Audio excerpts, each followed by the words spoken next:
Et bonjour à tous et bienvenue sur Vision Crypto en ce 4 décembre 2024 avec encore de très belles valeurs. TRX qui nous a fait une petite dinguerie, plus 70%, HTX plus 44%, X plus 20%, donc EOS également 28,5%, donc ça a vraiment encore pumpé sur les altcoins.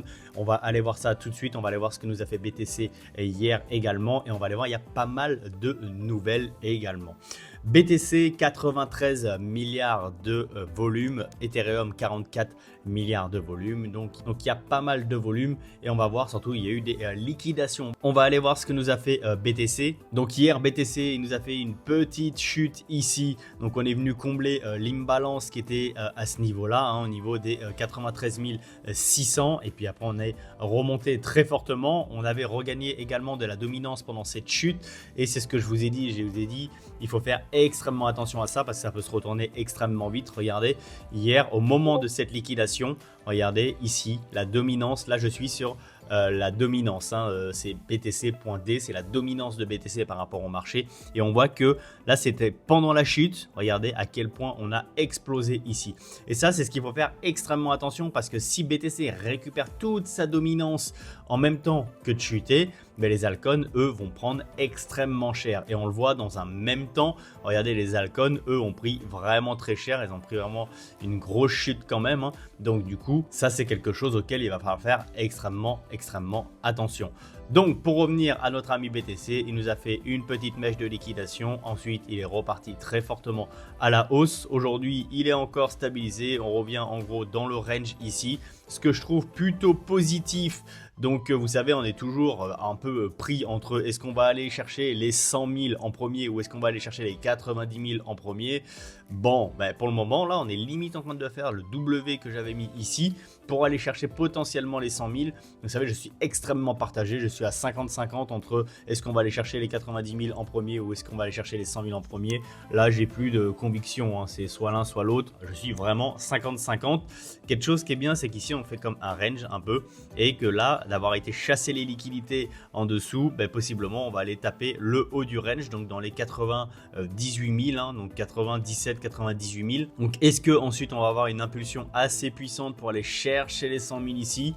Eh bien, à voir. De toute façon, là, on peut pas faire de plan sur la comète. Quelque chose qui est hyper important, par contre, c'est le Total 3. Donc, le Total 3, l'ensemble des crypto-monnaies, sauf BTC et Ethereum. Et vous voyez, on est bientôt à un ATH. Regardez ici, ATH à 1,13 milliard. Et je pense que si on pète l'ATH ici, on peut partir très fort également. Donc, peut-être qu'on aura notre grosse phase haussière sur les altcoins à ce moment-là.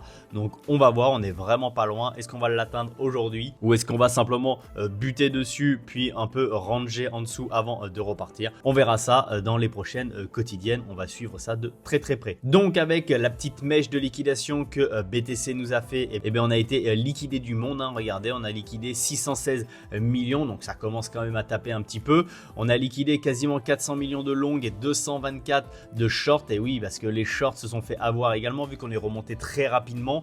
Donc les gens se sont mis à shorter, donc ça d'ailleurs c'est une bêtise. On est dans un marché très haussier, on ne shorte pas, point. Voilà, faut rester dans le sens de la tendance et la tendance est haussière. Vous avez beaucoup plus de chances de gagner vos trades en long en ce moment plutôt qu'en short. Et vous voyez la puissance à quel point on est remonté, on a liquidé beaucoup plus de shorts qu'on aurait dû à cause des personnes qui shortent à fond parce qu'ils voient un mouvement baissier. Donc ça sert de leçon, ça punit tout le monde. Ensuite au niveau des fundings de la heatmap, on est encore très en long, donc forcément ça fait peur et effectivement il y a beaucoup de personnes qui tentent des shorts en disant le marché va se retourner. Là où il faut faire attention, c'est que regardez, si je me mets en un an ici, regardez à quel point on peut rester longtemps comme ça. Regardez, ici je me mets par exemple le 21 février, là on a commencé vraiment à avoir les fundings en orange, donc vraiment où tout le monde est en train de long comme des fous. Donc 21 février, regardez, tout là, on est vraiment en long de fou. Et regardez, on va se mettre,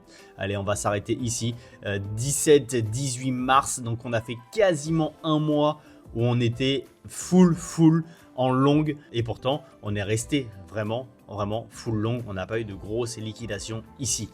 Donc possiblement, on peut totalement faire la même chose ici, on peut totalement rester pendant un mois full long avant d'avoir une grosse liquidation, un gros nettoyage. Donc c'est pour ça qu'il ne faut pas shorter. Vous n'arriverez jamais à tenir un mois avec des hausses comme on a actuellement si vous shortez. Hein. Et puis il ne faut pas oublier le dicton qui est extrêmement important, c'est que le marché peut être plus déraisonnable que ce que vous n'avez dans votre wallet. Alors, je ne sais pas si c'est exactement ça, mais en attendant, c'est le marché qui aura raison et vous n'aurez jamais suffisamment de liquidité pour tenir un marché aussi déraisonnable que ce qu'on va avoir actuellement. Donc voilà, oui, nous sommes vraiment regardez, si je me mets en un jour, regardez, oui, on est vraiment au taquet, mais premièrement, ce n'est rien par rapport à ce qu'on a pu connaître, et deuxièmement, on peut rester longtemps comme ça, donc faites extrêmement attention à vous. Au niveau des liquidations, alors quand même, il y a vraiment beaucoup de liquidations. Regardez-moi ici, là, au-delà des 100 000, même pas au-delà des 100 000, regardez, 99 595, c'est blindé là. Là, c'est blindé de chez blindé. Alors, bien entendu, c'est quand même bien rempli en bas également jusqu'aux 90 000, même un tout petit peu en dessous des 90 000.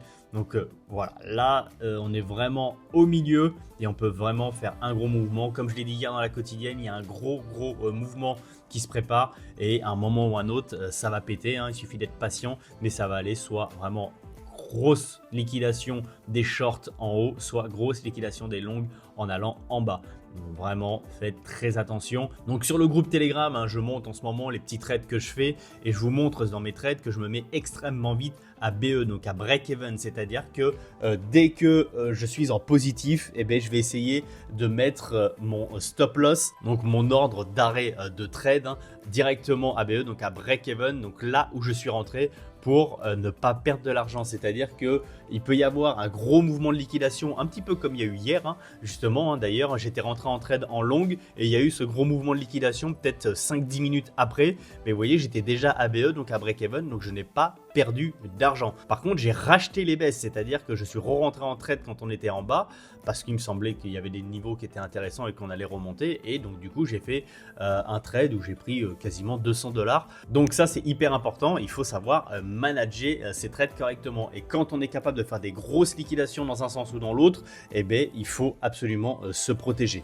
Voilà. Donc, du coup, eh bien, je me protège et j'ai beaucoup de trades du coup qui se font sortir donc ABE où je suis à plus 50 centimes ou plus 1 euro juste pour ne pas perdre d'argent, mais je m'en fous, je préfère ne pas perdre d'argent et reprendre une entrée si jamais je pense que le trade est toujours valable plutôt que de prendre une grosse liquidation dans les dents et de perdre vraiment, même si on dit hein, il faut être prêt à perdre, oui tu as mis ton stop loss en bas, ton plan est exécuté, sauf que parfois il y a des mèches de liquidation qui sont instantanées.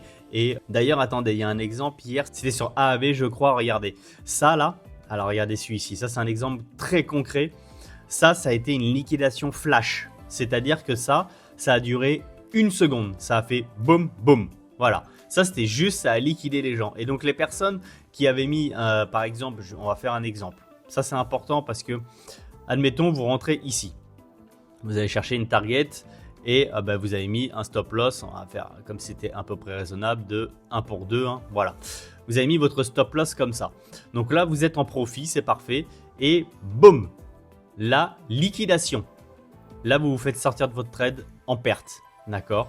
Alors que moi, avec ma stratégie, je me mets à BE ici. C'est-à-dire que moi, par exemple, je vais me mettre à BE juste ici. Donc au-delà de mon trade, donc je vais être à plus 50 centimes, plus 1 euro, plus 2 euros, bref on s'en fout complètement, ça dépend de la mise que j'ai pu avoir, mais vous voyez avec une liquidation comme ça, ben moi je suis sorti ici à break-even, voilà, et donc je me suis pas fait stopper ici à moins par exemple, je dis n'importe quoi en termes de somme, à moins 100 $, mais je me suis fait stop ici à plus 0,5 ou plus 1 $. Ensuite, si j'ai toujours la conviction que ça va monter, rien ne m'empêche de reprendre un trade ici par exemple parce que je pense qu'on va aller par exemple à ma target de 258 $ et qu'il y a toujours un bon risque-reward.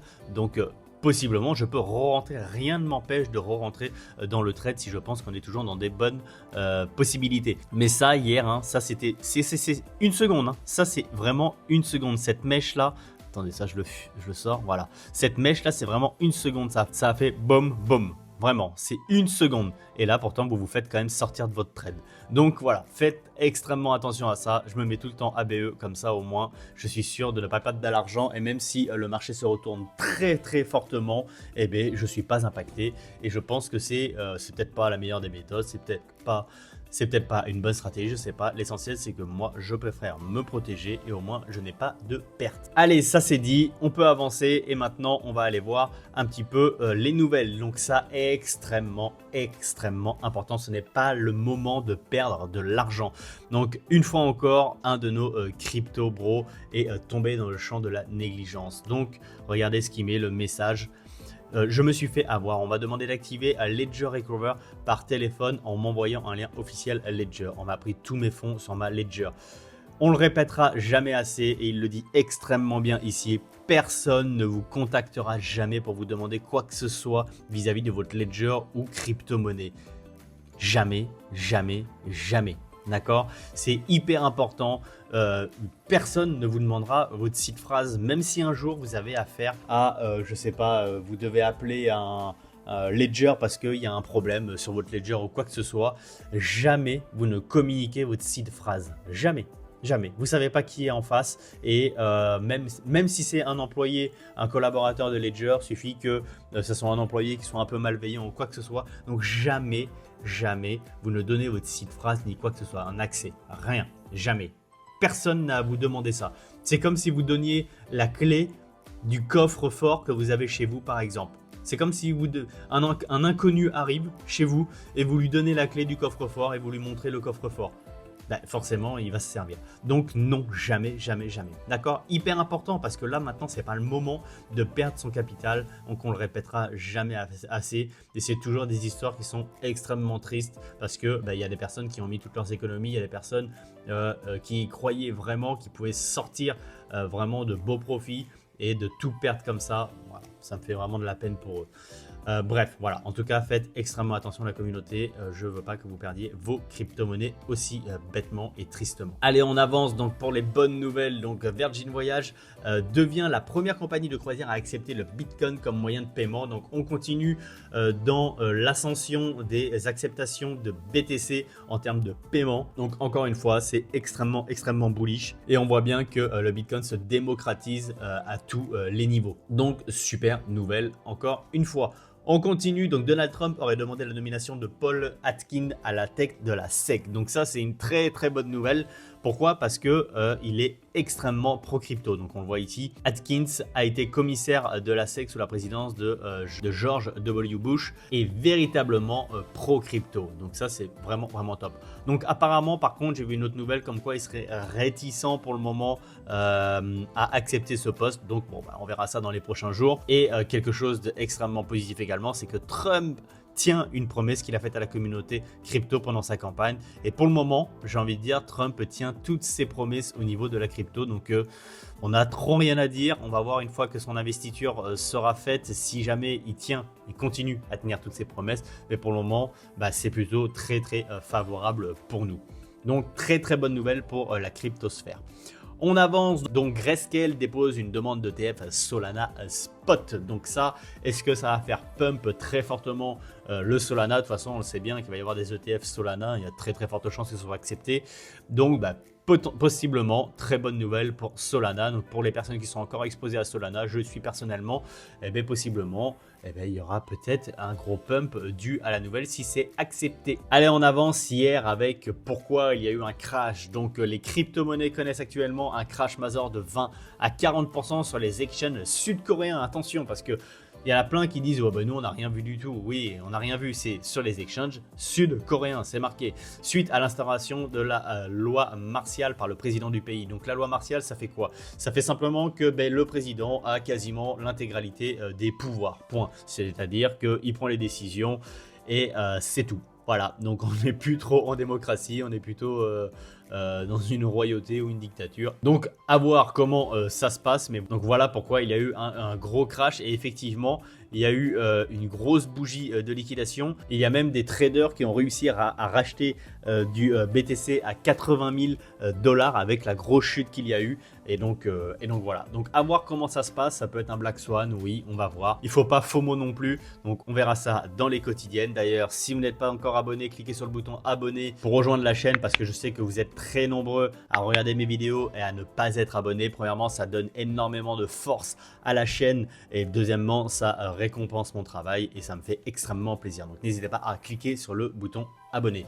Également, rejoignez le canal Telegram si jamais vous voulez échanger avec nous. Je donne également les nouvelles de macroéconomie quand il y a des nouvelles macroéconomies. Et d'ailleurs, aujourd'hui, il va y avoir des nouvelles aussi. Il va y avoir la création d'emplois non agricoles qui va être importante. Il va y avoir les indices PMI non manufacturiers qui vont être importantes également. Et ce soir aussi à 19h45, il y a le discours de Tonton Powell. Donc ça, extrêmement important. Aujourd'hui, ça peut faire bouger les marchés. Et donc, je donne les chiffres directement sur le canal Telegram. Je vous envoie et je vous dis si c'est plutôt des chiffres qui sont plutôt positifs ou plutôt négatifs pour le marché. Donc n'hésitez pas à rejoindre le canal Telegram pour ça et même pour échanger sur tout autre sujet. On a une team qui échange beaucoup et c'est vraiment hyper convivial. Également, pourquoi il faut cliquer sur le bouton abonné? Parce qu'il y a plein de vidéos qui sortent et autres que les quotidiennes. Vous voyez par exemple, voici les investissements que je ferai avec les gains après ce bull run. Je fais des analyses de wallet. D'ailleurs, n'hésitez pas à m'envoyer vos wallets si vous voulez que j'analyse votre wallet. Dimanche, il y a également une vidéo qui va sortir où je vais vous montrer mon top 5 avec les targets, mon top 5 dans mon wallet, avec les pourcentages déjà, si je suis en bénéfice ou en positif, je vous le dis, je vous montre mon wallet.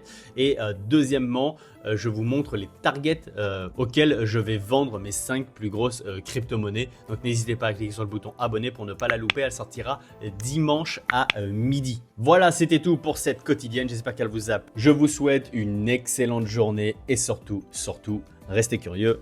Ciao!